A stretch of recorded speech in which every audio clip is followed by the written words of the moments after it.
Welcome to all. आप सभी को कल के YouTube के सेशन में आपको इंट्रोड्यूस किया था कि now on the behalf of Chanakya S academy हम लोग एवरी डे एक न्यूज़पेपर को पढ़ने का ट्रेनिंग प्रोवाइड करेंगे आपको। हमने देखा था कि न्यूज़ पढ़ना एक बहुत डिफिकल्ट टास्क हो जाता है बहुत सारे स्टूडेंट्स के लिए। They are confused about how to go with this newspaper, especially the Hindu, which is quite difficult to understand, but it is worth giving time to it because that's one of the things which you need to do for cracking any competitive exam. तो जैसा कि हमने आपको अपने last session में बताया था कि I am not here to give और to do the spoon feeding. आपको हर एक चीज मेरा काम नहीं है बताना because already you are studying. My task here is to guide you that आप कैसे इस न्यूज़पेपर को पढ़ें सो दैट इस सेशन के बाद आप खुद से अपना न्यूज़पेपर निकालें, खुद से उन चीजों को समझें, खुद से अपने नोट्स बनाएं। उसके बाद अगर आपको लगता है कि हाँ किसी चीज की जरूरत है then you can come to me. I can provide you the notes, or if you have doubt related to any current affair topic, I can connect you with my team so that आपका जो doubt है वो resolve किया जा सके। लेकिन I'm again repeating it. My job here is to simply guide you कि आप कैसे न्यूज़पेपर को पढ़ें। मेरा काम ये नहीं है आपको स्पून फीडिंग करना।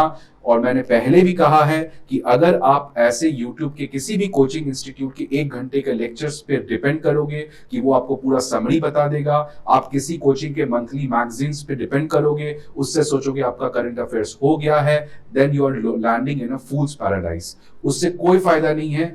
You have to read your newspaper by yourself because that will only take you towards the success.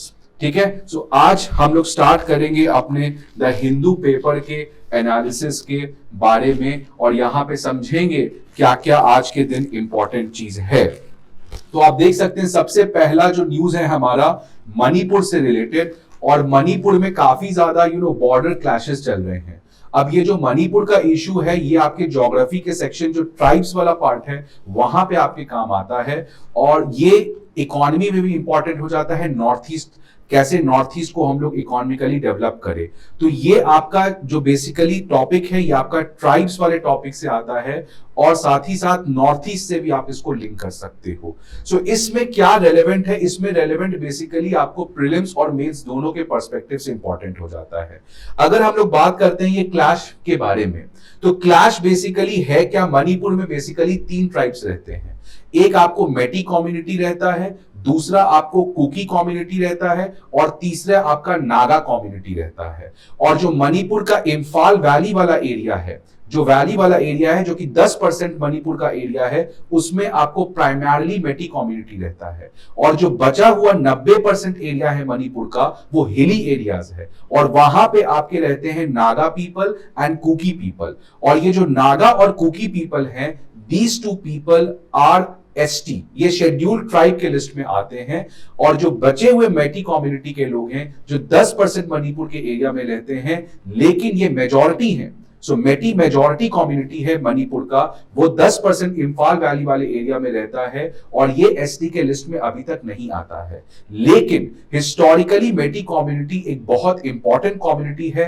Maximum political reservations मेटी community को दिया जाता है, बिकॉज अगर आप मेटी मणिपुर के असेंबली को देखोगे तो 60 में से 40 सीट्स आपको इंफाल वैली के हैं, और बचे हुए 20 सीट्स आपको ट्राइबल्स के पास जाते हैं जो हिली एरियाज में रहते हैं। So Meitei community has always been a prosperous community. Meitei community has always been economically superior as compared to the other tribal people that is the Kuki and the Naga in the Manipur area. तो हमेशा से ये आपको clash देखने को मिलता है between the valley people and the hill people. Valley people में कौन रहते हैं, मेटी कम्युनिटी। हिल एरिया में कौन रहता है, कुकी और नागा पीपल। और इन दोनों के बीच में क्लैशेस बहुत पहले से चले आ रहे हैं। आज ये क्लैश क्यों बढ़ा है, ये क्लैश इसीलिए बढ़ा है बिकॉज मणिपुर हाईकोर्ट ने स्टेट गवर्नमेंट को ये कहा है, डायरेक्ट किया है कि एक कमिटी बैठी थी बहुत साल पहले, 10 साल पहले, और उस कमिटी ने रिकमेंड किया था कि जो मेटी कम्युनिटी है इसको भी एसटी का स्टेटस मिलना चाहिए। इसको भी मेटी कम्युनिटी जो कि आपका वैली एरिया में रहता है, जो मेजॉरिटी है मणिपुर का, जो प्रॉस्पेरस कम्युनिटी है, इसको भी एसटी का आपको स्टेटस देना चाहिए। तो जब से हाईकोर्ट ने यह ऐलान किया है उसके बाद से जो कुकी और नागा पीपल हैं जो हिली एरिया में रहते हैं वो इस प्रपोजल के अगेंस्ट हैं, बिकॉज उनको लगता है कि अगर इनको भी ट्राइबल स्टेटस दे दिया गया, इनको भी शेड्यूल ट्राइब के लिस्ट के अंदर डाल दिया गया, तो उनको जो हिस्टोरिकल प्रिविलेजेस मिलता है, उनको जो आपको फायदा मिलता है ट्राइबल पीपल को हिली एरियाज में, उनका फायदा कम हो जाएगा। सो ये आपका बेसिकली ये प्रीलिम्स के पॉइंट ऑफ व्यू से आपको ये ट्राइबल कम्युनिटीज के बारे में जानना है कि मेटी, कुकी, नागा, ये प्रीलिम्स के पार्ट से आपको इतने से काम चल जाएगा। अगर हम लोग मेंस के पर्सपेक्टिव से बात करें तो मेंस के पर्सपेक्टिव में आपको पता है कि नॉर्थ ईस्ट का जो इलाका है, यहां पे ट्राइबल आइडेंटिटी के बेसिस पे क्लैशेस हिस्टोरिकल रहे हैं। सिंस इंडिपेंडेंस नॉर्थ ईस्ट में हमेशा से वायलेंस रहा है। नॉर्थ ईस्ट में many of the states do not subscribe to India being their country and हमेशा दे हैव सीक इंडिपेंडेंस। आपको पता होगा नागा इशू, ठीक है, आपको पता होगा मिजोरम में इशू, आपको पता होगा अरुणाचल प्रदेश में इशू। तो ये पूरा जो एरिया है ये काफी ज्यादा इंसर्जेंसी, वायलेंस, सेपरेटिज्म, एक्सट्रीमिज्म इससे जूझता रहा है और इसी को हम लोग कहते हैं एथनोसेंट्रिसिज्म। एथनोसेंट्रिसिज्म का मतलब clash for their ethnic identities, clash for the tribal identities, और इससे हमेशा नॉर्थ ईस्ट जूझते रहा है। तो इस पे मेंस में क्वेश्चन आ सकता है कि कैसे हम लोग इन ट्राइबल क्लैशेस को नॉर्थ ईस्ट में रोक सकते हैं। और ये जो ट्राइबल क्लैशेस है ये हर एक स्टेट में अलग अलग है। अगर नागालैंड में जाओगे तो नागालैंड का इशू बहुत ज्यादा है। अगर आप मेघालय में जाओगे तो वहां पे आपको पता है गारो, खासी, जैंतिया के बीच में है ट्राइबल पीपल का। तो ऐसे हर एक स्टेट में नॉर्थ ईस्ट के ट्राइबल बेस्ड क्लैशेस बहुत ज्यादा हैं। और साथ ही साथ many of the north east states like Nagaland, जो कि नागालैंड मूवमेंट चलाए थे, they do not want to be part of India. तो ये मेंस पॉइंट ऑफ व्यू से कैसे ये नॉर्थ ईस्ट का एरिया में हम लोग स्टेबिलिटी ला सकते हैं, इकोनॉमिक डेवलपमेंट ला सकते हैं, ट्राइबल क्लैशेस को कम कर सकते हैं, ये आपका मेंस पॉइंट ऑफ व्यू से इंपॉर्टेंट हो जाता है। सो यहां पे you have to bifurcate between prelims and mains. अब इसका क्योंकि ये एक इंपॉर्टेंट इशू है, इसमें इस न्यूज़पेपर में कंटेंट भी उतने अच्छे से नहीं लिखा है, इसलिए आई will be providing you certain other notes apart from this, जो आपको एग्जाम के पॉइंट ऑफ व्यू से आपको रेलेवेंट वे में, कंसाइज वे में मिल सके। सो दिस इज द इशू। मैं ऐसे हर एक न्यूज़पेपर आर्टिकल्स का आपको नहीं प्रोवाइड करूंगा। जहां मुझे लगता है कि इस न्यूज़पेपर में उस टॉपिक के रिलेटेड कंटेंट की कमी है, आपको हो सकता है इससे ज्यादा कंटेंट की रिक्वायरमेंट हो, सो वो content I will be providing. But मेरा ये काम नहीं है न्यूज़पेपर से कॉपी पेस्ट करना या केवल न्यूज़पेपर की चीज बताना, बिकॉज वो आपको खुद से पढ़ना है। I am not there again to tell you what is written in newspaper. वो आपको खुद से वो कला सीखना है, कैसे आप न्यूज़पेपर समझोगे। बिकॉज अगर आप खुद से नहीं समझोगे, मैं जितना भी पढ़ा दूं, मैं जितना भी बोल दूं, करना बॉस आप ही को है, मैं नहीं कर सकता हूं। You have to give the exam, so you have to develop that skill by yourself. I am simply here to guide you and enrich your values, enrich your content. ठीक है, सो ये देखो आपको थोड़ा सा आपको इसमें कंटेंट मिल जाएगा आपके एग्जाम पॉइंट ऑफ व्यू से जो रेलेवेंट है, उसमें आप देख सकते हो। इसमें कि हमने बात किया कि जो मेटी पीपल हैं वो एक मेजॉरिटी कम्युनिटी है और ये बेसिकली कहां रहता है, आपको वैली रीजन में, आपको ये वैली रीजन में रहता है। और वैली रीजन मणिपुर के कितने है, तो मणिपुर का केवल 10% जो एरिया है वो वैली रीजन है, और जो मणिपुर का 90% एरिया है वो है आपका हिली रीजन, वो है आपका हिल डिस्ट्रिक्ट्स, वो है आपका हिल डिस्ट्रिक्ट्स। सो वैली में कौन रहता है, मेटी, और हिल डिस्ट्रिक्ट्स में कौन रहता है, आपको नागाज और कुकीज। ठीक है, और अब देखो आपके पास बात करेंगे, ये कितना है 10% of the total land area, तो बचा हुआ 90% मणिपुर का एरिया क्या है, हिल डिस्ट्रिक्ट्स। लेकिन मेजॉरिटी कौन है, मेटी। मेटी पीपल आपको मणिपुर में मेजॉरिटी है और हमेशा से इनको बहुत ज्यादा फायदा रहा है। Just take the example, apart from being the majority community, Metis also get more representation in the state assembly, as 40 out of the 60 assembly seats in Manipur are from the Imphal Valley region. तो 60 मणिपुर के assembly seats में से 40 seats जो हैं वो आपके मेटीज के लिए रिजर्व है, वो वैली रीजन से आते हैं। सो यही प्रॉब्लम है कि ये जो ट्राइबल पीपल हैं जिनको एसटी लिस्ट में इंक्लूड किया गया है, इनका यही प्रॉब्लम है कि आप इस प्रॉस्पेरस कम्युनिटी को क्यों एसटी लिस्ट में ला रहे हो। बिकॉज अगर ये भी एसटी लिस्ट में आ जाएंगे तो अगेन ये कंपीट करेंगे, बिकॉज एसटी हो तो रिजर्वेशन का फायदा है आपको इसके अंदर। तो again these people think that they will be competing for the state jobs, they will be competing for the land parcels, they will be brought under SC/ST prevention of atrocities act, they will be brought under the forest rights act. तो इसकी वजह से बहुत ज्यादा problem आपका हो सकता है। ठीक है। उसके बाद वाई इन न्यूज, तो ये न्यूज में क्यों है अभी, इट गॉट ट्रिगर्ड, ये क्लैश तो बहुत पहले से चला रहा था, मैंने बात किया, ये बहुत पहले से आफ्टर इंडिपेंडेंस से ये लड़ाई चल रहा है। अभी ये क्यों ट्रिगर किया, बिकॉज जो मणिपुर हाईकोर्ट है उसने डायरेक्ट किया है स्टेट गवर्नमेंट को कि जो 10 साल पुराना आपका रिकमेंडेशन था given by the union tribal affairs ministry, जो कि कहा था कि एसटी स्टेटस मिलना चाहिए नॉन ट्राइबल मेटी कम्युनिटी को भी, एसटी स्टेटस मिलना चाहिए नॉन ट्राइबल मेटी कम्युनिटी को भी। तो प्रॉब्लम आपका बेसिकली यहीं से आ रहा है। This is why the whole issue has been triggered in the recent times. So what is the dispute all about, dispute वही है आपको कि ये चाहते नहीं है कि वो एसटी कम्युनिटी में आए, because of loss of job हो जाएगा, उनके लैंड को एक्वायर कर लिया जाएगा, पॉलिटिकल एडवांटेज मिल जाएगा and other things like that. So ये काफी बेसिक सा क्वेश्चन है प्रीलिम्स और मेंस के पर्सपेक्टिव से। Now let's move to another news, और बाकी न्यूज एनालिसिस में देखते हैं क्या चलता है। ठीक है, ठीक है। अब देखो, leg up for all tongues, no Hindi imposition, तो ये अगेन एक आपका लिंग्विस्टिक बैटल का इशू है। सदर्न कंट्रीज को लगता है, सदर्न स्टेट्स को लगता है कि आप हिंदी को इंपोज कर रहे हो, इसलिए आपको पता है कि हमेशा से कंट्रोवर्सी रहा है इंपोजिशन ऑफ हिंदी और not. So again that's not a very important question, but हाँ, आपके जीएस पेपर के पेपर 1 जो सोसाइटी वाला सेक्शन है, वहां पे आप कह सकते हो इसके ऊपर कि कैसे ये लिंग्विस्टिक बैटल है, कैसे सदर्न स्टेट्स को ये हमेशा से प्रॉब्लम रहा है और वो एक्यूज करते हैं सेंट्रल गवर्नमेंट को कि आप हम पे हिंदी क्यों इंपोज करते हो। सो दैट्स समथिंग व्हिच इज, आप इसको कहां यूज कर सकते हो, ज्यादा कोई यूज है नहीं, बट इसको अगर आपको यूज करना है तो आप कह सकते हो किस तरीके से यूनिटी इंपैक्ट होता है इंडिया का, फ्रेटर्निटी इंपैक्ट होता है, किस तरीके से ये कम्युनल टेंशंस को बढ़ाता है, ये लैंग्वेज का बैटल। ठीक है, तो ये आपका एक पार्ट हो गया। सेकंड, इसमें एक और प्रीलिम्स में क्वेश्चन आ सकता है आई गेस, जो आपको पता है कि लिंग्विस्टिक बेसिस पे आर्टिकल 29 के अंदर कुछ आपको फायदा दिया गया है ना। तो आप आर्टिकल 29 भी एक बार जाके पढ़ना, उसमें भी आप देखोगे जो भी आपके पास स्पेशल लैंग्वेज के लोग हैं, they have the right to protect their culture.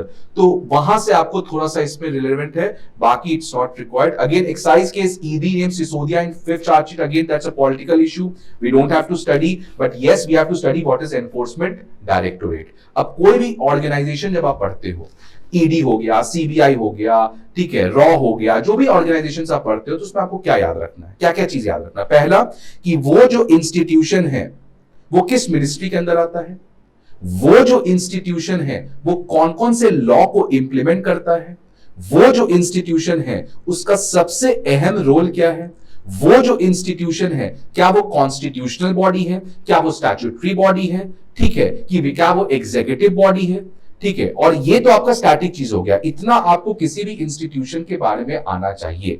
इसके अलावा जो भी करंट अफेयर्स की न्यूज है, फॉर एग्जांपल आपने कुछ दिन पहले पढ़ा होगा, I have also uploaded a lecture on that, election commission of India, जो इलेक्शन कमिश्नर है, जो चीफ इलेक्शन कमिश्नर है, वो कैसे अपॉइंट किए जाएंगे। तो आपको पता सुप्रीम कोर्ट का जजमेंट आया कि अब वो जो है, it will be form, there will be a body which will be responsible, 3 member body होगा, prime minister, leader of opposition and the chief justice of India. तो ये एक बॉडी है which will recommend कि who will be the chief election commissioner of India। तो ये आपका current affairs का हो गया। So this you have to supplement with the static portion, कोई भी बॉडी का, कि उस स्टैटिक में किस आर्टिकल के अंदर आता है and other things like that। तो बेसिक इंफॉर्मेशन, ऐसा नहीं कि आप हिस्टोरिकल पर्सपेक्टिव कब बना, डेट्स वेट्स, वो फैक्चुअल इंफॉर्मेशन हमारे एग्जाम पॉइंट ऑफ व्यू से रेलेवेंट नहीं रहता है। सो ये आपको यहाँ पे केवल एनफोर्समेंट डायरेक्टोरेट के बारे में यहाँ पे बात किया है। Then Jaishankar discusses LAC with Quinn, holds talks with Lavrov, but not Bhutto. आपको पता है कि इंडिया अपने अमृत काल में एंटर किया है एक बिग बैंग से। India has become the president of G20, उसका भी समिट हमारे सितंबर में होने वाला है, और SCO का समिट तो होने ही वाला है आपको जल्द जुलाई में। तो ये इंडिया के लिए काफी ज्यादा प्रीशियस ईयर है, जहां पे India can transform itself from a rule taker to a rule maker at the global platform. तो उसी कॉन्टेक्स्ट में SCO का भी हमारा फॉरेन अफेयर्स मिनिस्ट्री मीटिंग चल रहा है, जहां पे हमारे external affair minister S Jaishankar अपने चाइनीज काउंटर पार्ट से और अपने रशियन काउंटर पार्ट से मिले हैं, लेकिन अपने पाकिस्तान के काउंटर पार्ट से नहीं मिले हैं। अब अगेन ये सब जो है, ये सब हमारे एग्जाम के पॉइंट ऑफ व्यू से कोई रेलेवेंट नहीं है। अब इससे क्वेश्चन क्या आ सकता है, प्रीलिम्स में क्वेश्चन आ सकता है आपको क्या चीज के बारे में, SCO के बारे में, कब बना। इस पे अगेन एक सेशन है, आप जाके YouTube पे देख सकते हो, I have recorded a session, पूरा SCO के बारे में हर चीज डिस्कस है। और वहीं पे आपको मेंस में क्वेश्चन आ सकता है कि how SCO is significant for India. or what how India can best utilize the platform of SEO to become an important stakeholder at the global stage. तो ऐसा कुछ भी क्वेश्चन आ सकता है, इस पे हमने ऑलरेडी वीडियो बनाया है, आप इसको जाके देखो। बट बाकी ये जो न्यूज है किससे मिला क्या मिला वो सब हमारे लिए कोई रेलेवेंट नहीं है। हाँ, इसका जो आउटकम आएगा वो हमारे लिए रेलेवेंट है, बट अब ये बातचीत चल रहा है, ये कोई आउटकम के स्टेज पे अभी नहीं आया। सो यहां पे आपको यही हो गया। उसके बाद Supriya Sule, again not important.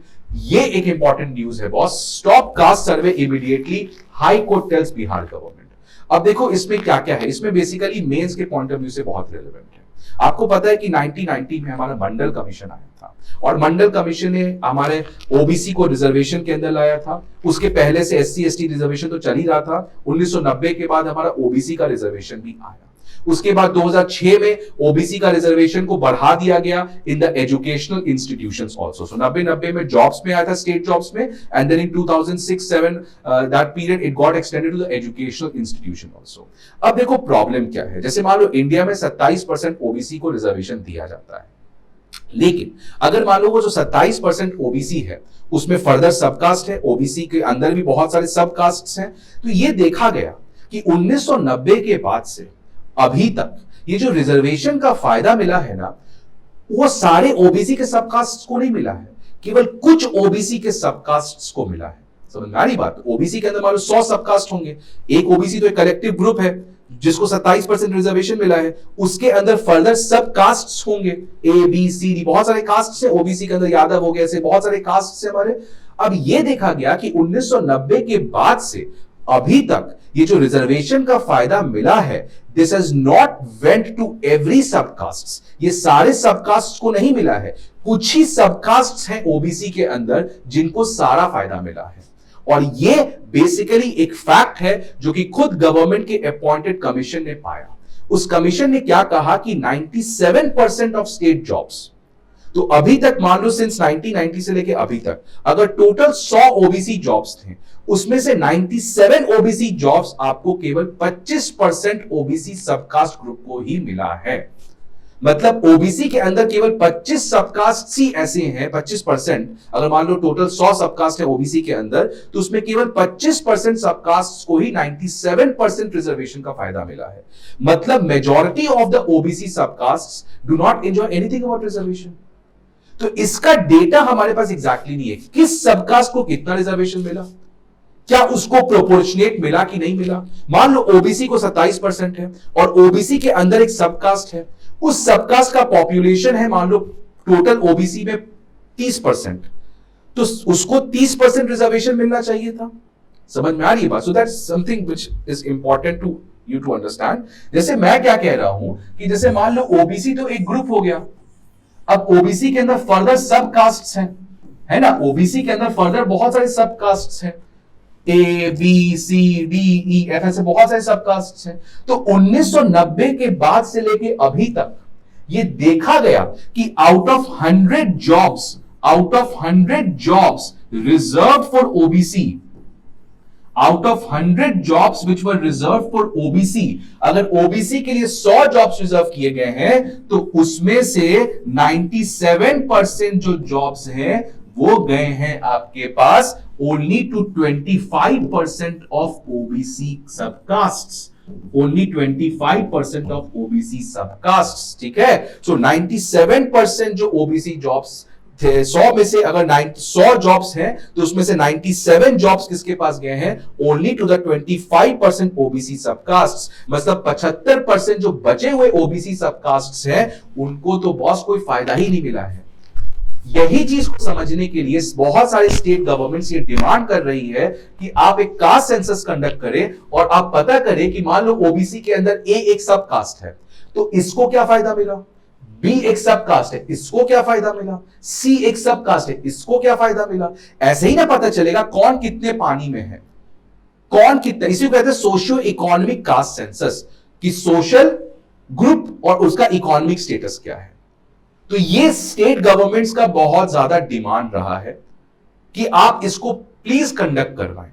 Central government reluctant है, वो ऐसे कास्ट सेंसस को कंडक्ट नहीं करना चाहती बिकॉज इससे अगेन कास्ट बेस्ड पॉलिटिक्स बहुत ज्यादा बढ़ जाएगा। और इसके पीछे एक पॉलिटिकल कंट्रोवर्शियल इशू भी है, जिसको यहां पे मैं नहीं बताऊंगा, maybe I will record differently, कि कैसे ये जो कास्ट सेंसस के बाद जो हमारे रीजनल पार्टीज हैं जैसे JDU, RJD, Samajwadi party, Bahujan Samaj party, इनको फायदा मिलेगा और सेंट्रल गवर्नमेंट को लॉस होगा। ये हम लोग पढ़ते हैं इलेक्टोरल पॉलिटिक्स में, किस तरीके से जो लोअर सबकास्ट्स हैं ओबीसी के अंदर, वो बीजेपी की तरफ शिफ्ट किए थे 2014 के चुनाव में और 2019 के चुनाव में। इसलिए BJP government at the centre is reluctant to hold such kind of caste based census. लेकिन स्टेट गवर्नमेंट्स इसको काफी ज्यादा प्रमोट करी। आपको पता है कि ओडिशा गवर्नमेंट ने भी अब इसको स्टार्ट किया है, पिछले 2-3 दिन पहले ये न्यूज में था, राइट। तो यही बिहार गवर्नमेंट कह रही थी कि अगर आप नहीं करोगे तो चलो हम ही कर लेते हैं, हम पता करते हैं कौन से सबकास्ट को कितना कितना फायदा मिला है, सो दैट हम उनको टारगेटेड बेनिफिट्स प्रोवाइड कर सकें। अगर इनको कोई फायदा नहीं मिला है तो इनको ज्यादा बेनिफिट मिलना चाहिए, इनको बहुत ज्यादा फायदा मिल चुका है सबकास्ट को तो इनको कम फायदा मिलना चाहिए। तो ये तो तभी पता चलेगा जब हमारे पास डेटा होगा। तो इसीलिए बिहार गवर्नमेंट ने ऐसे सर्वे कंडक्ट करवाने का निर्णय लिया। अब प्रॉब्लम क्या है कि ये जो सेंसस है ये यूनियन लिस्ट में आता है, only the central government is the competent authority to conduct such kind of census. इससे बचने के लिए बिहार गवर्नमेंट ने क्या कहा कि हम तो सेंसस कर ही नहीं रहे हैं, हम तो सर्वे कर रहे हैं। अब सोचो बिहार गवर्नमेंट कितना दिमाग लगाती है इन चीजों में। हम सेंसस नहीं कर रहे हैं, हम क्या कर रहे हैं, सर्वे कर रहे हैं। तो यही मैटर फिर पहुंचा आपको हाईकोर्ट में, और फाइनली पटना हाईकोर्ट ने कहा है कि जो भी अभी तक काम आपने किया है उसको तुरंत बंद कर दो। इस पे अब देखना पड़ेगा कि क्या सेंसस, सर्वे, ये सब क्या चल रहा है, बिकॉज सेंसस पर से can only be done by the union government. So now the Bihar government has to prove that this is not a census, this is a survey which they are doing, just to understand that which subclass group has how much of benefit, so that targeted measures can be made. Now it's up to the Bihar government to prove to the Patna High Court that yes, this is a survey. तो अब देखना पड़ेगा कैसे ये चीज evolve करता है, but yes, अगर तुम इसकी बात करोगे तो caste census should be done, because then only you will understand which subcaste group has enjoyed how much benefit. Because we have already studied कि 97% जॉब्स केवल किसको मिला है, 25% सबकास्ट को। मतलब सारे ओबीसी को फायदा नहीं मिल रहा है रिजर्वेशन से, सारे एससी को फायदा नहीं मिल रहा है रिजर्वेशन से, सारे एसटी को फायदा नहीं मिल रहा है रिजर्वेशन से। तो ये हमें आपको कैरेक्टराइज करना पड़ेगा किसको कितना फायदा मिल रहा है, ठीक है। बट इसका प्रॉब्लम क्या है कि कास्ट बेस्ड पॉलिटिक्स बहुत ज्यादा बढ़ जाएगा। सो हर चीज का प्रो होता है, हर चीज का कॉन्स होता है। तो मेंस के पर्सपेक्टिव से ये क्वेश्चन इंपॉर्टेंट है। प्रीलिम्स के क्वेश्चन से एक और इंपॉर्टेंट है कि प्रीलिम्स में खुद एक प्रीलिम्स के लिए क्या इंपॉर्टेंट है आपके लिए, आप जाके पढ़ना है इसको, कि सेंट्रल गवर्नमेंट ने ये काम करने के लिए कि कौन सा कितने पानी में है, इसके लिए खुद एक जस्टिस जी रोहनी कमीशन बनाया है। जस्टिस जी रोहनी कमीशन आप जाके सर्च करना और उसके बारे में पढ़ना वो क्या है, ठीक है। और उसके साथ आपको ये समझ में आ गया कॉन्टेक्स्ट, हिस्ट्री क्या चल रहा है, क्या हम करना चाह रहे हैं कास्ट सेंसस से, क्या प्रो है क्या कौन से, ठीक है, ओके। और अगर आपको लगता है किसी टॉपिक पे डिटेल एनालिसिस होना चाहिए, सो यू कैन कमेंट करो, है ना, उस पर कमेंट करोगे तो पता चलेगा, तो उस पर आपको एक फुल फ्लेजेड वीडियो मिल सकता है। उसके बाद that is irrelevant, let's move on, ठीक है। अगले पेज पे चलते हैं। इसके बाद तुम लोग भी पढ़ते रहो, या साथ में पढ़ो या बाद में पढ़ो, पढ़ते रहो, पढ़ेगा तभी बढ़ेगा देश, ठीक है। अब इसमें again there is nothing important, excise policy nothing important, rester Delhi government to start anti dust campaign. अब अगेन यहां पे आप देख सकते हो कि एंटी डस्ट कैंपेन के लिए क्या क्या यूज कर रहे हैं, water sprinklers, anti smoke guns, ये सब चीज हम लोग यूज कर रहे हैं। तो ये क्या है आपको थोड़ा सा जानना चाहिए, या आप मेंस में कहीं यूज कर सकते हो कि वाटर स्प्रिंकलर्स को हम लोग और बढ़ाना चाहिए, हम लोग को एंटी स्मोक गन्स यूज करना चाहिए। आपको पता है दिल्ली में एक स्मोक टावर भी बनाया गया है। सो ये सब कुछ मेजर्स हैं हाउ टू रिड्यूस पॉल्यूशन, तो ये आप देख सकते हो, ठीक है। बाकी फिर यहाँ पे तो देयर इज नथिंग इंपॉर्टेंट, ठीक है, ये सब में कुछ इंपॉर्टेंट नहीं है, आप इसको कंप्लीटली स्किप कर सकते हो।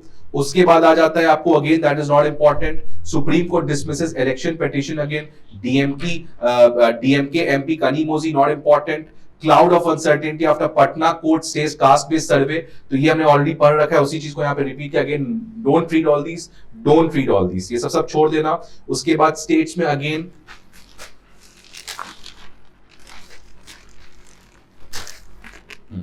Not important, voters express concern, कुछ नहीं, सब छोड़ दो एकदम, ठीक है। This is again gangs of Delhi, not important, leave it.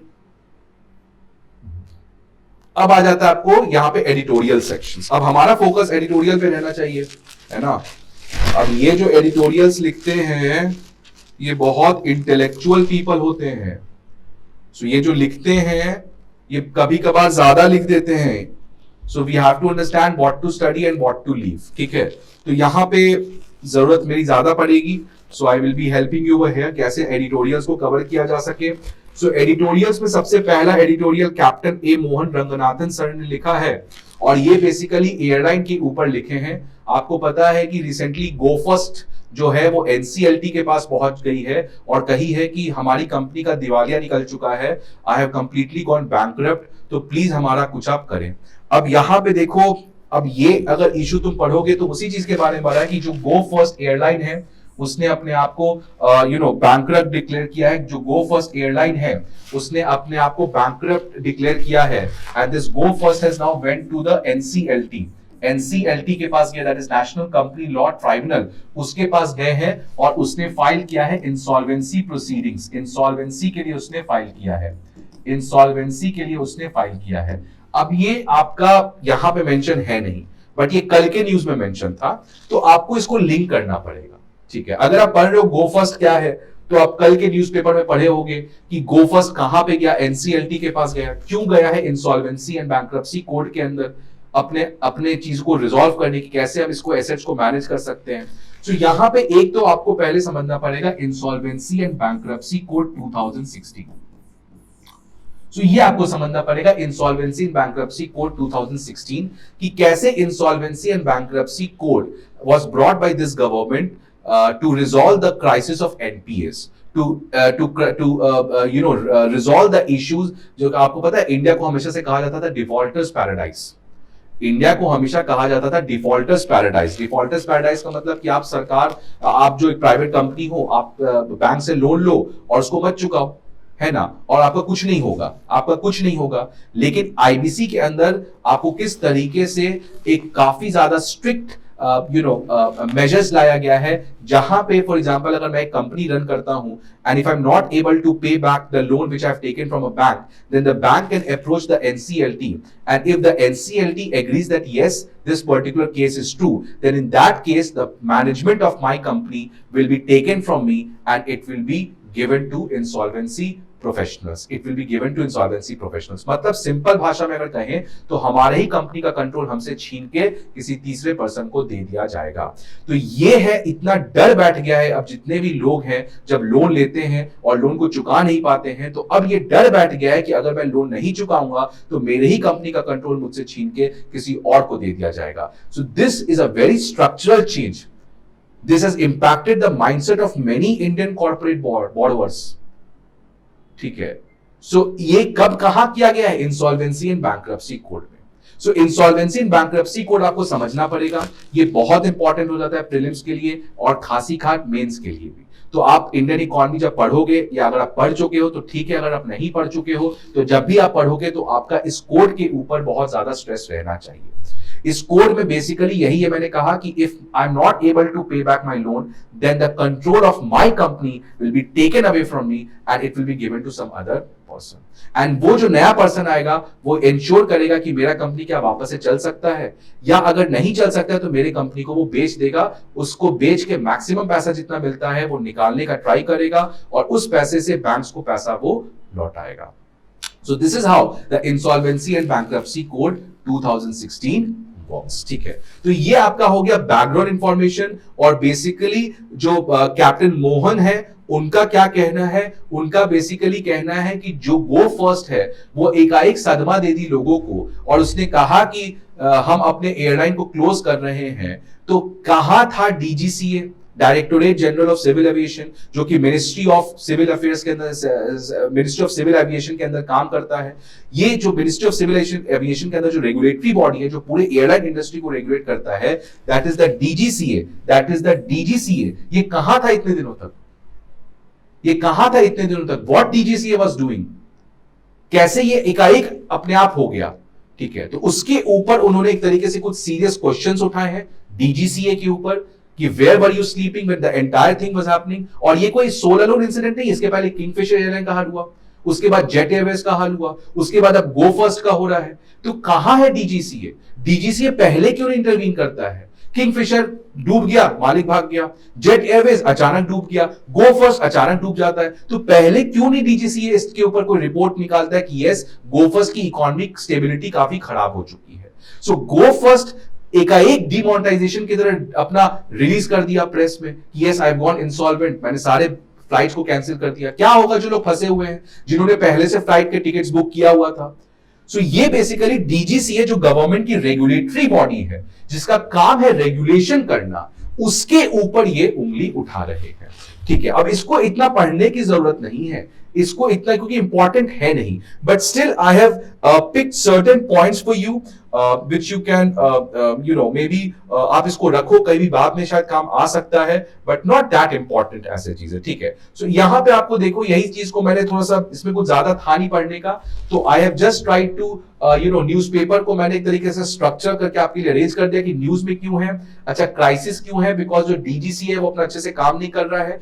Airlines का अनबिलिकल कॉर्ड है डीजीसीए का, मतलब एयरलाइंस एक तरीके से जब तक डीजीसीए को खुश रखता है तो डीजीसीए जो है वो एयरलाइंस के ऊपर राइट टाइम पे एक्शन नहीं लेती है, उसी को हम लोग कह रहे हैं अम्बिलिकल कॉर्ड। उसके बाद turn out to be blind eye, DGCA was turn out to be blind eye, वो देख नहीं पाई financial health of the airlines. Pandemic के बाद जो एयरलाइन इंडस्ट्री उसको काफी ज्यादा सफर करना पड़ा है। ठीक है, तो ये सब चीजों की वजह से गो फर्स्ट सीरियसली क्राइसिस में था। उसके बाद कुछ सॉल्यूशंस बता रहे हैं कि इंडिया का जो सिविल एविएशन पॉलिसी है उसको हमें कंप्लीट रिवैम्प करना चाहिए, और साथ ही साथ जितने भी एम्प्लॉइज मैनेजर्स थे जो गो फर्स्ट के थे या कोई भी ऐसी एयरलाइन जो डूब जाती है, उनको किसी तीसरे कंपनी में वापस से जॉब नहीं मिलना चाहिए।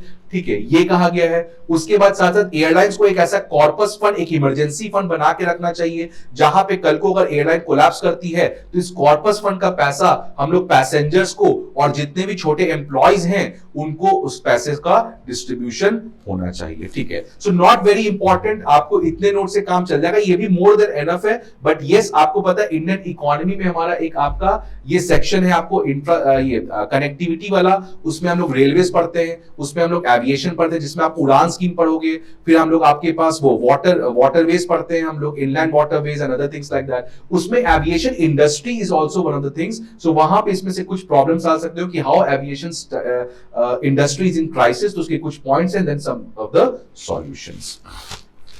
सो this is how the thing work. उसके बाद अगर मैं हिंदू में चलूं तो हिंदू में आपको देखोगे, सो यहां पे you have a news, I think so,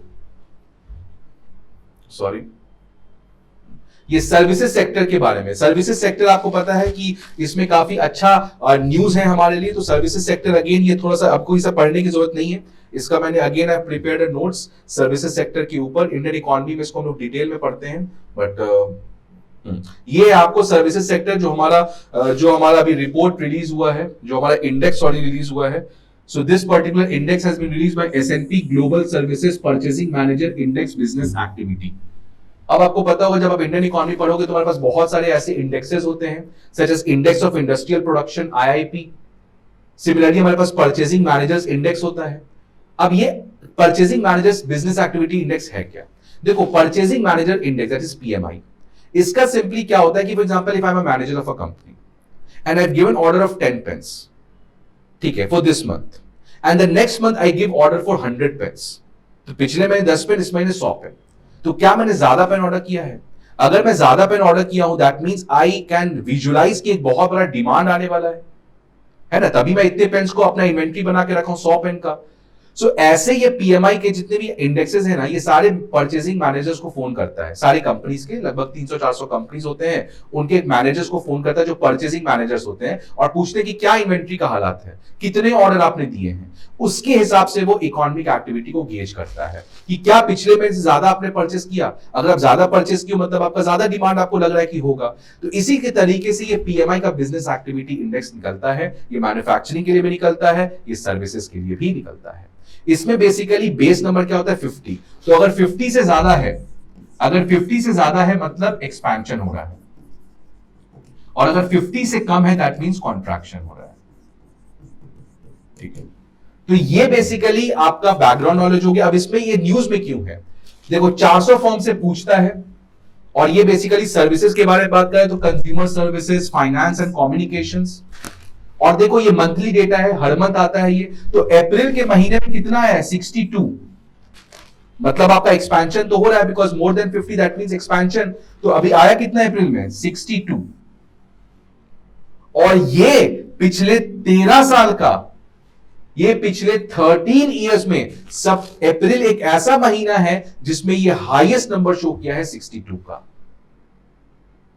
तो यही कह रहा है कि इस फाइनेंशियल ईयर में services sector has started with a great amount of excitement. Services sector काफी तेज रेट से स्टार्ट किया है। आप देखो 62 which is highest in the 13 years. यही पिछले साल अगर आप देखोगे एवरेज पीएमआई जो है वो पूरे 2022 से लेकर 23 तक कितना था 57.3, और इसी साल वो स्टार्ट हुआ है अप्रैल में 62 से। दैट मींस एक सर्विसेज सेक्टर में काफी ज्यादा रेजिलियंस देखने को मिल रहा है, सर्विसेज सेक्टर में एक काफी अच्छा आउटलुक देखने को मिल रहा है। और आपको पता ही होगा इंडिया में जो सर्विसेज सेक्टर है वो ऑलरेडी बहुत स्ट्रॉन्ग सेक्टर है। आपको पता है इंडियन इकोनॉमी में से 55% of our GDP comes from the services sector, then 17-18% comes from the agriculture sector, and then the remaining 24-25% comes from the industrial sector.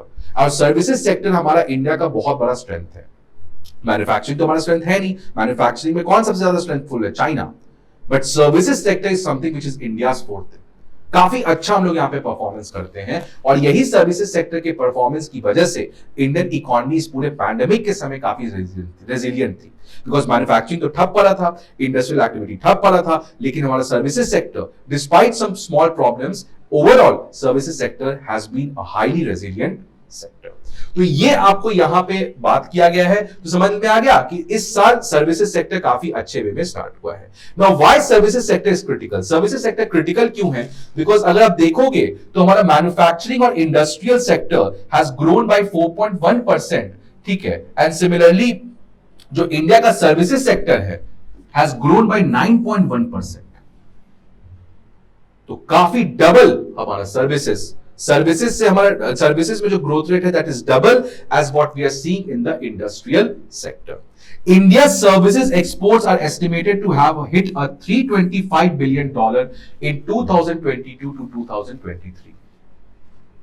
ठीक है, रिकॉर्ड नंबर ऑफ हमारा एक्सपोर्ट हुआ है सर्विसेज सेक्टर से, और यही इसी की वजह से हमारा जो करंट अकाउंट डेफिसिट है, जो आप काफी ज्यादा न्यूज में पढ़ते रहते हैं, जो हमारा बैलेंस ऑफ पेमेंट पे हम लोग जो करंट अकाउंट डेफिसिट पढ़ते हैं, इसको कंपेंसेट करने में जो हम लोग सर्विसेज सेक्टर से हमारा जो एक बहुत अच्छा एक्सपोर्ट है, क्योंकि आपको पता है मैन्युफैक्चरिंग सेक्टर में जितना हम एक्सपोर्ट करते हैं वो कम है एज कंपेयर टू जितना हम इंपोर्ट करते हैं, तो इससे हमारा डॉलर लॉस होता है। यही उल्टा है सर्विसेज सेक्टर में। सर्विसेज सेक्टर से जितना हम बेचते हैं, एक्सपोर्ट करते हैं, और जितना बाहर से मंगवाते हैं, उसमें क्या होता है, हम डॉलर कमाते हैं, because in services sector we export more and we import less. और इस एक्स्ट्रा डॉलर से हमें कहां फायदा आता है, बिकॉज मैन्युफैक्चरिंग में उल्टा हो रहा है, हम जितना मंगा रहे हैं वो ज्यादा एज कंपेयर टू जितना हम दे रहे हैं, तो यहां पे हमें डॉलर की जरूरत है। तो ये डॉलर आएगा कहां से? जो डॉलर हम लोग सर्विसेज सेक्टर से कमा रहे हैं। और इसीलिए सर्विसेज सेक्टर इंडिया को इतना इंपॉर्टेंट सेक्टर है कि हमारे करंट अकाउंट डेफिसिट को मैनेज करके रखा है। आपको पता है इंडिया के 1991 में बैलेंस ऑफ पेमेंट क्राइसिस हुआ था, उस समय भी हमारा मैन्युफैक्चरिंग खराब था, उस समय भी हमारा सर्विसेज सेक्टर खराब था, लेकिन 1991 के बाद एक बहुत इंपॉर्टेंट डेवलपमेंट हुआ कि मैन्युफैक्चरिंग सेक्टर तो उतना बढ़ नहीं पाया, लेकिन सर्विसेज सेक्टर काफी अच्छे से बढ़ा है, और जिसका फायदा देखने को मिलता है हमारे पास in terms of this growth rate, और हमारा जो रिकॉर्ड एक्सपोर्ट है $325 बिलियन का। उसके बाद फ्यूचर आउटलुक के बारे में बात किया, surge in the fresh demand, future outlook is good in terms of the services sector, but कुछ प्रॉब्लम है। आपको पता है यूएस और यूरोपियन के फाइनेंशियल मार्केट और जो फाइनेंशियल स्टेबिलिटी है, बहुत लोग कहते हैं कि Europe is heading towards a recession, ये हो सकता है। साथ साथ आपको पता है कि जो जॉब का इशू था, बहुत ज्यादा जो टेक कंपनीज ले ऑफ किए हैं, गूगल, अमेजॉन, मेटा, तो उसमें भी कुछ आपके प्रॉब्लम आ सकते हैं। But overall this particular thing is that India का services sector has started on a good note. Okay, that's fine. Now इसके बाद अगर हम लोग बात करते हैं, आपका ये हो गया। उसके बाद ये जो है आपका साइंस वाला है, तो ये एक आपका अच्छा है, ये प्रीलिम्स मेंस दोनों के पॉइंट ऑफ व्यू से इंपॉर्टेंट है। तो ये जो लीगो है आपका, लेजर हाँ यहाँ पे आ गया, laser interferometer gravitational wave observatory LIGO. इस पे एक डिटेल वीडियो बनाने का I am thinking, so maybe I will be, इस पे एक डिटेल वीडियो आपको दिया जाएगा कल। कल आपके पास ये डिटेल वीडियो इस पे आएगा, सो आप इसको अभी मत पढ़ो, इसको आप अभी मत पढ़ो, इसके ऊपर कल वीडियो आएगा, उसको एक बार देख लेना, फिर खुद से पढ़ना, पढ़ना तो है ही, वो तो फिर श्योर है, लेकिन इस पे एक डिटेल वीडियो आ जाएगा, then you can come back and read this. उसके बाद यहां पे आता है convicts in the Bilkis Bano case. आपको बिल्किस बानो का केस भी बहुत दिन से चला आ रहा है, तो इसके ऊपर भी अब ये काफी छोटा सा एडिटोरियल है, इसमें ज्यादा कंटेंट है नहीं, तो अगेन आई थॉट कि आपको इसमें कुछ एक्स्ट्रा कंटेंट को प्रोवाइड किया जाना चाहिए।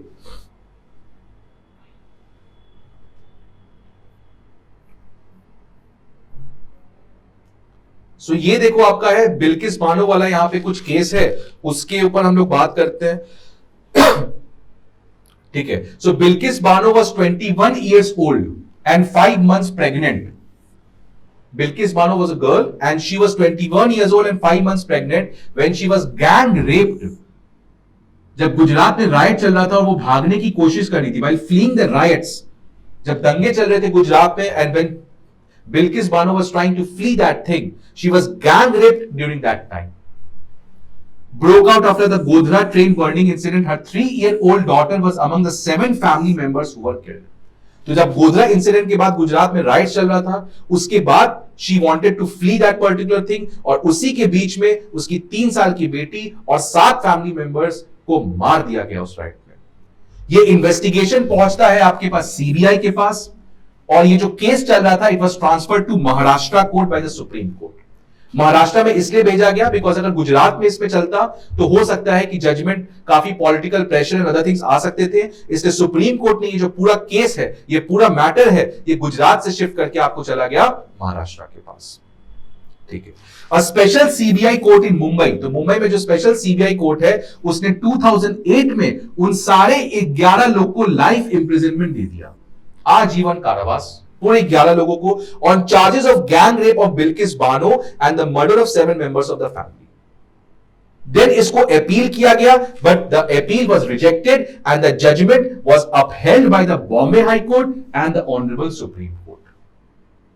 तो यहां तक तो कोई प्रॉब्लम नहीं है, लेकिन अभी क्या हुआ कि जितने भी 11 लोग थे उनको गोधरा के जेल से रेमिशन के अंदर निकाल दिया गया on the order of state government.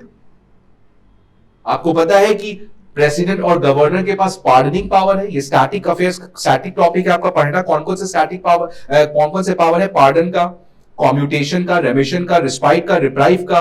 उसी में रेमिशन को यूज करते हुए गुजरात गवर्नमेंट ने उन लोगों को रेमिशन के अंदर निकाल दिया because those people have already served 15 years, 15 साल तो ऑलरेडी जेल में काट चुके हैं।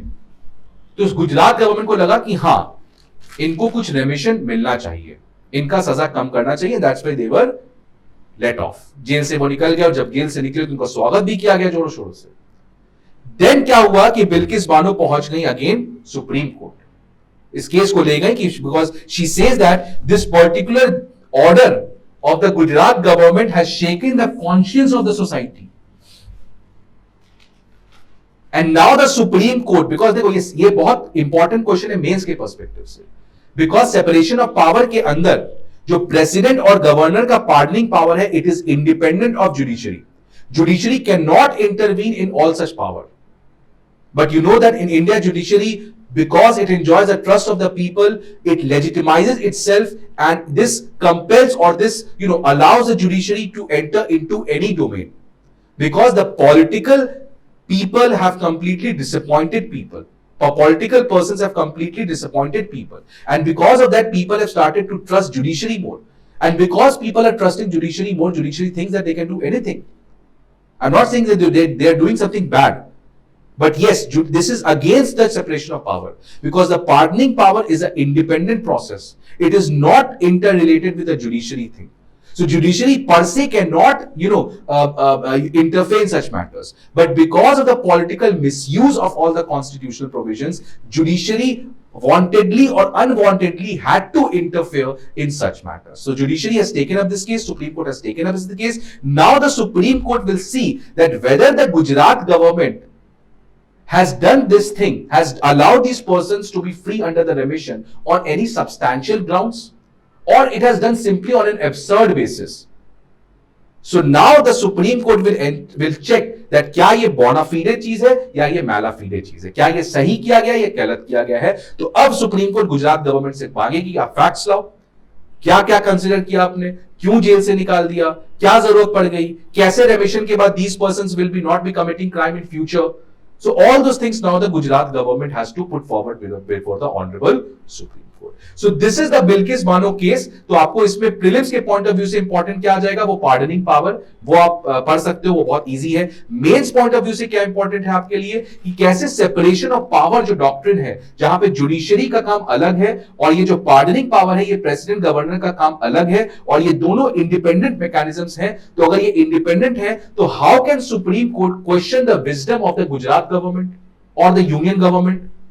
ये तो उनका इंडिपेंडेंट पावर है. तो whether it's against the separation of power, and if it is against the separation of power, क्या ये सही है कि जुडिशरी इंटरवीन करती है इन मैटर्स में? सो ये मेंस पॉइंट ऑफ व्यू से आएगा. और जो भी नया पढ़ना स्टार्ट किए हो आप लोग, ऐसा घबराओ मत यार तो ये तो मैं जानता ही नहीं हूं. अभी आप नया स्टार्ट किए हो, आपको बस सुनना है. You have to be a patient listener, because ये कहीं ना कहीं आपके दिमाग में जा रहा है. इवेंचुअली आप एक साल के बाद इतने प्रोफेशनल हो जाओगे, इतने केपेबल हो जाओगे कि आप चीजों को समझ लो. बट अभी आपका समय है कि इन चीजों को सुनना, ग्रास्प करना, एक पर्सपेक्टिव बनाना, चीजों को जानना. एक क्यूरियोसिटी होनी चाहिए नई चीज जानने के लिए. ठीक है, इस चीज की नहीं, हमें समझने के लिए. समझना मुश्किल होता है. कुछ लोग का बेसिक नॉलेज वो समझ जाते होंगे, कुछ लोग पहली बार पढ़ रहे हैं, 1 महीने से स्टार्ट किए, 5 महीने से स्टार्ट किए, नहीं समझ में आ रहा होगा. ठीक है, बट सुनो, कुछ लिखो. ठीक है, दिमाग लगाओ, स्टैटिक बुक्स में जाओ. स्टैटिक बुक्स में पॉलिटी में लक्ष्मीकांत आ जाता है, वहां जाके इसको चेक करो. कोचिंग में नोट्स है, वहां जाके चेक करो. ठीक है, तो you have to be juggle out. You don't have to simply see कि हाँ ये हो जाएगा तब स्टार्ट करेंगे. नहीं, you have to start from now.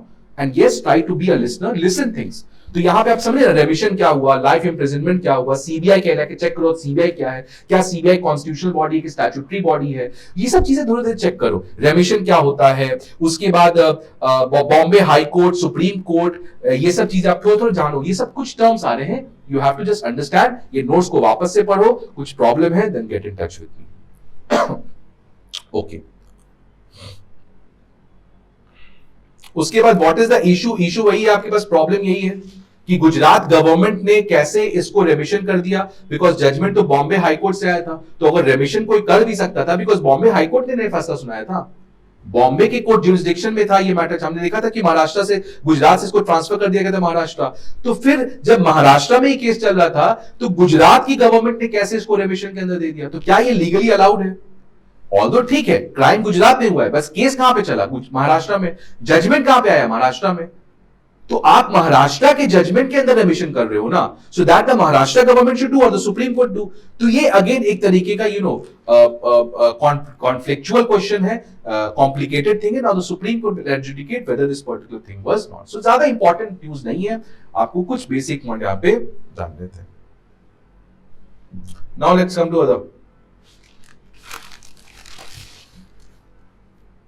इसके बाद सीसीटीवी विल प्रोटेक्ट और इन्वेड आवर प्राइवेसी. अगेन एक इजी सा टॉपिक है, आप ये देख लेना, इसका नोट्स में मैंने बात कर लिया है.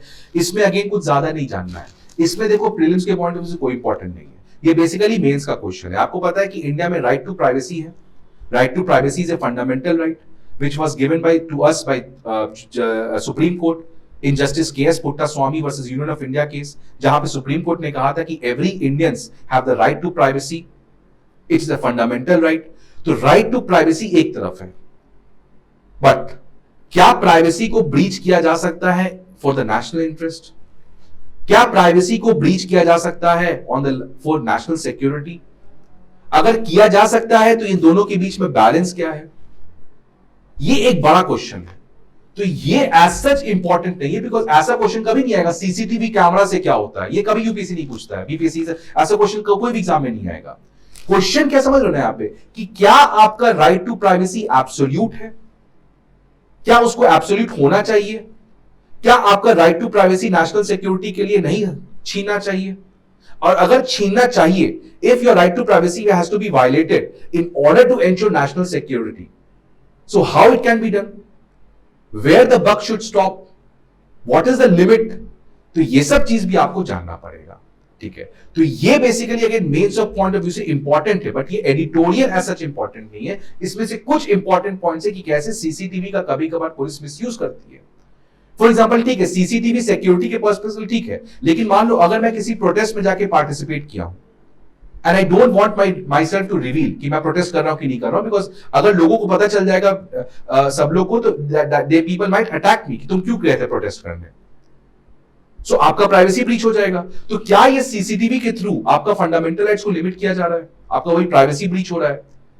तो इस पे कुछ ज्यादा इंपॉर्टेंट नहीं, कुछ पॉइंट्स हैं मैंने आपको नोट्स में दे दिया, आपको पढ़ लेना, बट आपको तैयारी क्या करना है, आपको दिमाग में क्या रखना है, राइट टू प्राइवेसी, और राइट टू प्राइवेसी को कैसे हम लोग नेशनल सिक्योरिटी से बैलेंस कर सकते हैं। So this is the dilemma between the national security and the right to privacy. और इसमें आपको जाके आज पढ़ना, इसमें जस्टिस के एस पुट्टास्वामी का जजमेंट क्या था, और जजमेंट में यह भी कहा गया था कि अगर किसी के राइट टू प्राइवेसी को ब्रीच करना है तो उसके लिए क्या कैसे कर सकते हो आप।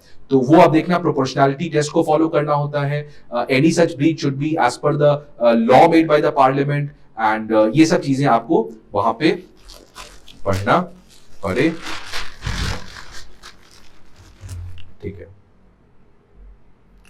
सो ये हो गया। बाकी ये जब तो है द डिफरेंस बिटवीन पॉडकास्ट, ये छोड़ दो, ये सब रेस्लर चल रहा है, देख लेना।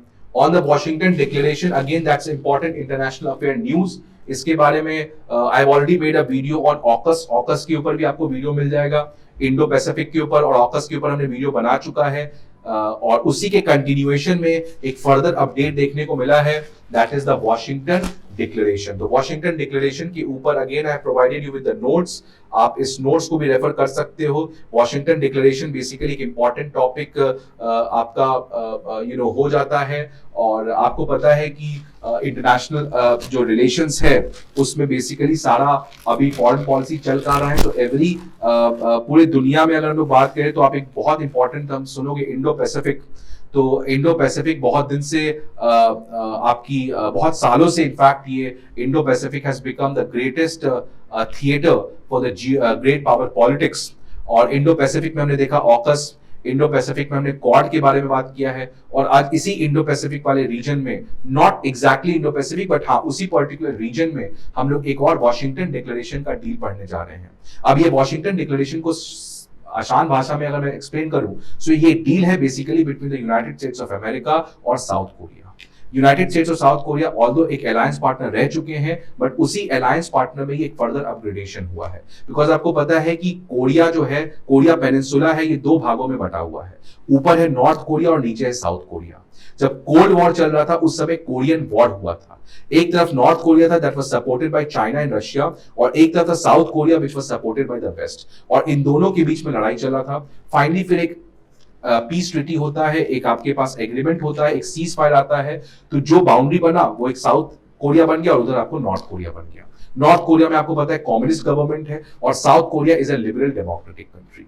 अब नॉर्थ कोरिया क्या किया है रिसेंटली टाइम्स में, आपको पता है नॉर्थ कोरिया में जो किम जोंग यून है वो उठ के जो न्यूक्लियर मिसाइल टेस्ट करता है, तो अभी उसने रिसेंटली एक इंटरकॉन्टिनेंटल बैलिस्टिक मिसाइल को टेस्ट किया है व्हिच इज न्यूक्लियर केपेबल। तो ये बहुत सारे ऐसे टेस्टिंग्स नॉर्थ कोरिया आपको रिसेंटली अभी किया है। इससे साउथ कोरिया में बहुत ज्यादा पैनिक आ गया है, because north and south are completely enemy just like India and Pakistan. तो वैसे ही South Korea has come under a great amount of panic. इसीलिए इस पर्टिकुलर डील में South Korea has asked for greater support of US in managing the absence in managing that asymmetry of defense which South Korea has with the North Korea. कैसे इस asymmetry को bridge किया जा सकता है with the help of US। हमने देखा AUKUS में भी सिमिलरली यही हुआ था, न्यूक्लियर सबमरीन्स को भेजा जाएगा और ऑस्ट्रेलिया के पास, वैसे इस डील में भी वही है कि न्यूक्लियर सबमरीन्स को यूएस अपना भेजेगा साउथ कोरिया के पास, ठीक है, सो दैट डेटरेंस को इंश्योर किया जा सकता है। डेटरेंस का मतलब कि नॉर्थ कोरिया डरे साउथ कोरिया पे अटैक करने का। इसीलिए पर्टिकुलर एग्रीमेंट में साउथ कोरिया और यूनाइटेड स्टेट्स मिलकर ये कहे हैं कि US will be acting, will be supporting South Korea, will be placing their own nuclear submarines near the South Korea, so that if the North Korea dares to attack, then they will have to face the combined force of US and South Korea. Because south Korea NATO का member तो है नहीं, तो इस तरीके से बाकी alliance का, तो नाटो के अंदर तो कंप्लीटली अलग पिक्चर है, और बाकी कंट्रीज के साथ यूएस अपना अलायंस बिल्ड करता है। जैसे यूएस अलायंस है जापान का, यूएस अलायंस है साउथ कोरिया का, यूएस अलायंस है ऑस्ट्रेलिया का, तो उसी में आपको वॉशिंगटन डिक्लेरेशन आया है। तो इसका थोड़ा सा बैकग्राउंड देखते हैं। तो it starts from the Korean war 1950 to 1953, जो कोल्ड वॉर का एक प्रॉक्सी बैटल चल रहा था आपको, Korean war, which was fought between the North Korea and the South Korea. ठीक है, 1990 में जब आपके पास सोवियत यूनियन कोलैप्स हो चुका था, यूनिपोलर वर्ल्ड आ चुकी थी, यूएस की हेजेमनी आ चुकी थी, तो यूएस ने क्या किया कि साउथ कोरिया से अपने सारे न्यूक्लियर वेपन्स को हटा लिया। बिकॉज उस समय तो south Korea was a satellite state of US, south Korea completely US के अंदर आता था, इसलिए यूएस ने अपने न्यूक्लियर वेपन्स को साउथ कोरिया में लगा रखा था कि कल को कोई साउथ कोरिया पे अटैक करता है, यूएस के इंटरेस्ट पे अटैक करता है, तो यूएस साउथ कोरिया से भी अपने न्यूक्लियर मिसाइल्स को लॉन्च कर सकता है। इसलिए इसी तरीके से यूएस अपने पूरी दुनिया में मिसाइल सिस्टम्स को लगाया हुआ था। लेकिन 1990 के बाद जब यूएस ऑलरेडी यूनिपोलर वर्ल्ड में आ चुका था, कोई चैलेंजर बचा नहीं था, तो यूएस को क्या लगा कि अब चलो हम लोग सारे दुनिया से न्यूक्लियर वेपन खत्म करते हैं। ठीक है, बिकॉज किसी भी कंट्री के पास अगर न्यूक्लियर वेपन आ जाता है तो उससे प्रॉब्लम क्या होता है कि आप उसको फोर्स नहीं कर सकते हो। अगर आज मान लो इंडिया पाकिस्तान के बीच में पाकिस्तान के पास न्यूक्लियर फोर्स नहीं होता, तो क्या इंडिया के लिए वॉर करना बहुत आसान था? लेकिन बिकॉज अगर आपके पास छोटा सा भी न्यूक्लियर वेपन आ जाता है ना, तो आपको फिर दबाया नहीं जा सकता है। और यूएस इसलिए ईरान को भी रोकना चाहता है कि जिस दिन ईरान के पास न्यूक्लियर वेपन आ जाए तो वो अपने सिक्योरिटी को खुद ही इंश्योर कर सकता है। बिकॉज अगर तुम उस पर अटैक करोगे तो तुम्हें न्यूक्लियर वेपन से अटैक करेगा। इसलिए यूएस नहीं चाहता है बाकी कंट्रीज के पास न्यूक्लियर वेपन आए। इसीलिए 1990 के बाद जब यूएस अपना यूनिपोलर वर्ल्ड में एंटर कर चुका था, तो यूएस बाकी कंट्री से न्यूक्लियर वेपन हटाना स्टार्ट किया, सो दैट बाकी कंट्रीज के पास न्यूक्लियर टेक्नोलॉजी ना आए, सो दैट यूएस की जो सुपीरियरिटी है वो मेंटेन रहे। और यूएस को यह भी लगा कि अगर हम साउथ कोरिया से न्यूक्लियर वेपन हटाएंगे तो नॉर्थ कोरिया भी अपना न्यूक्लियर वेपन को खत्म कर देगा। बट ऐसा कुछ नहीं हुआ। नॉर्थ कोरिया इनफैक्ट 2006 में पहला न्यूक्लियर टेस्ट करता है और उसके बाद से कॉन्स्टेंटली अपने न्यूक्लियर आर्सेनल्स को बढ़ा रहा है। इसी की वजह से साउथ कोरिया काफी ज्यादा पैनिक में आ गया है। इसी के लिए साउथ कोरियन प्रेसिडेंट जो है वो यूएस में जाते हैं 70th anniversary US south Korea bilateral relationship को मनाने, और उसी में आपको आता है वॉशिंगटन डिक्लेरेशन। उसी में आता है आपका वॉशिंगटन डिक्लेरेशन। अब इस डील में बेसिकली है क्या? The agreement outlines cooperation towards deterrence. Deterrence against हुम? Against north Korea. इसमें क्या क्या है? American nuclear ballistic submarine would be diploid in the Korean peninsula. ठीक है, और बाकी चीज इट्स नॉट रेलेवेंट। ठीक है, आप एक बार पढ़ लेना। I am just trying to give you कि कैसे US has said that now it will support South Korea because to extend the deterrence, to support the deterrence of North Korea, South Korea, कि अगर north Korea dare करता है south Korea को attack करने के, then US standing right beside him. लेकिन इसका यह मतलब नहीं है कि यूएस न्यूक्लियर वेपन देगा साउथ कोरिया को, नहीं। ये कहीं नहीं यूएस क्या है कि हम न्यूक्लियर वेपन देंगे। जैसे ऑकस डील में भी हमने बताया था कि यूएस कभी ऑस्ट्रेलिया को न्यूक्लियर वेपन नहीं दे रहा है, न्यूक्लियर सबमरीन टेक्नोलॉजी दे रहा है, न्यूक्लियर एनर्जी के लिए, न्यूक्लियर सबमरीन के लिए, नॉट न्यूक्लियर वेपन्स। तो यूएस ने कहा है कि हम अभी भी नॉन प्रोलिफरेशन ट्रीटी जो एनपीटी है उसको हम फॉलो कर रहे हैं, and I am not giving any nuclear arsenal to South Korea, I am just trying to place my own nuclear ballistic submarine into the Korean peninsula. ठीक है, ठीक है, तो ये आपको यहां पे जानना है कि it's simply US is trying to share its military infrastructure, but US is not giving any nuclear technology or nuclear missiles to South Korea. ठीक है, उसके बाद ऑब्वियस सी बात है ये क्यों हुआ? Because successful launch of the North Korea ने आईसीबीएम का टेस्ट किया है, तो साउथ कोरिया में पैनिक आ गया। ऑब्वियस सी बात, इसके बाद चाइना और नॉर्थ कोरिया ने क्रिटिसाइज किया है।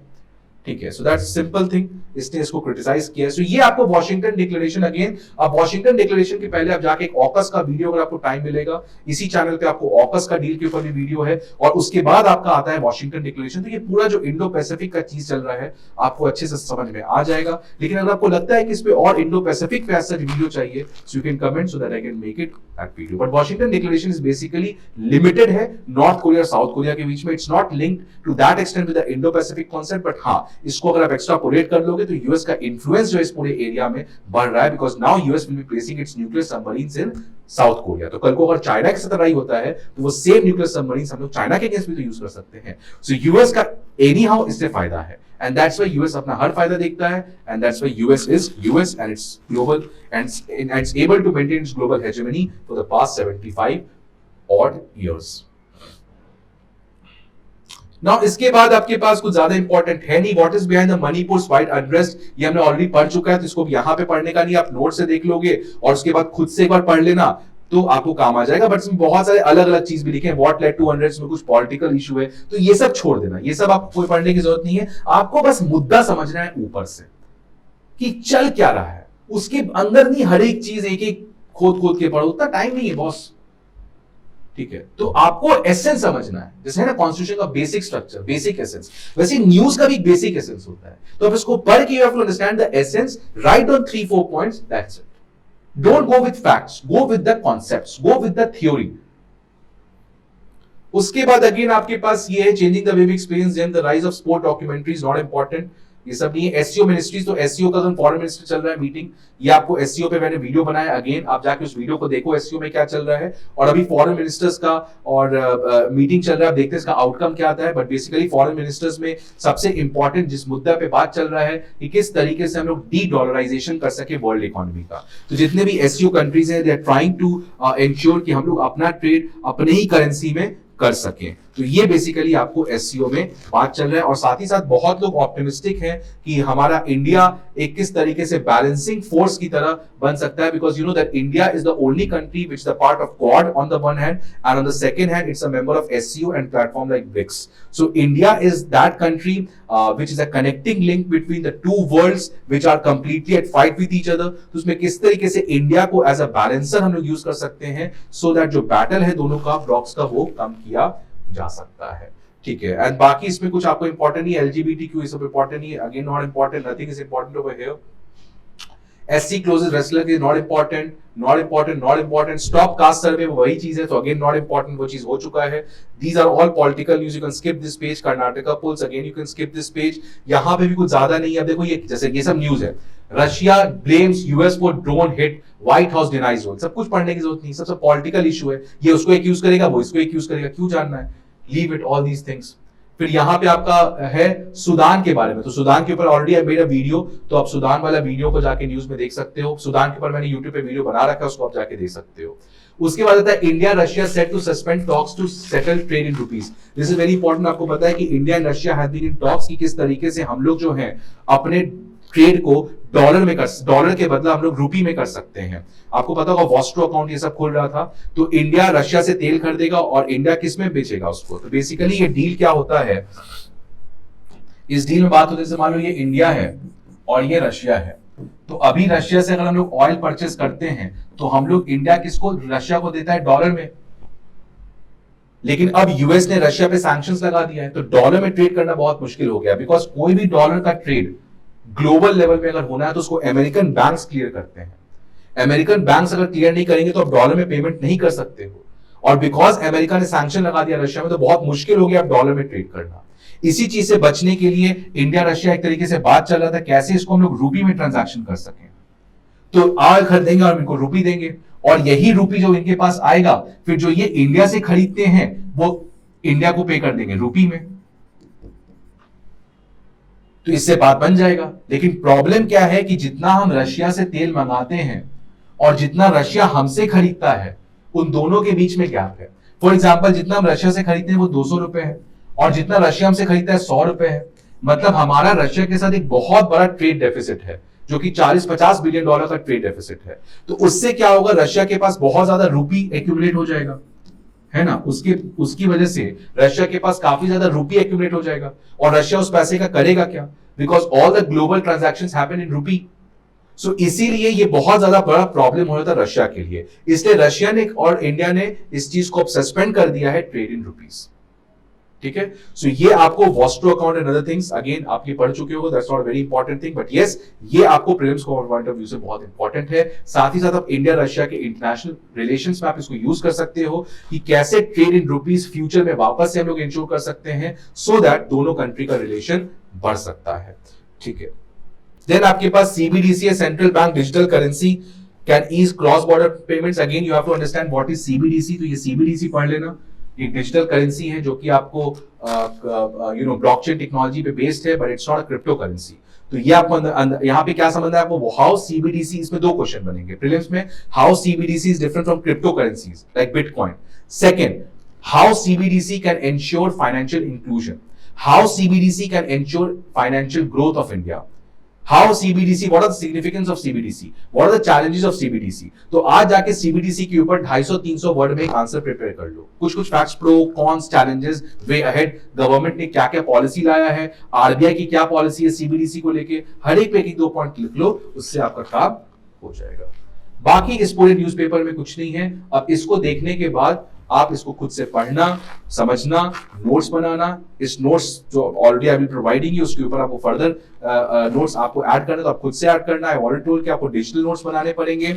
और इस तरीके से आई होप कि आपको ये न्यूज़पेपर ट्रेनिंग सेशन जो चल रहा है ये आपको फायदा लग रहा होगा. If you have any problem please feel free to comment और get in touch with me. फिर से मिलते हैं कल के न्यूज एनालिसिस में. I hope you're doing great. Thank you. Take care. Be healthy and be happy.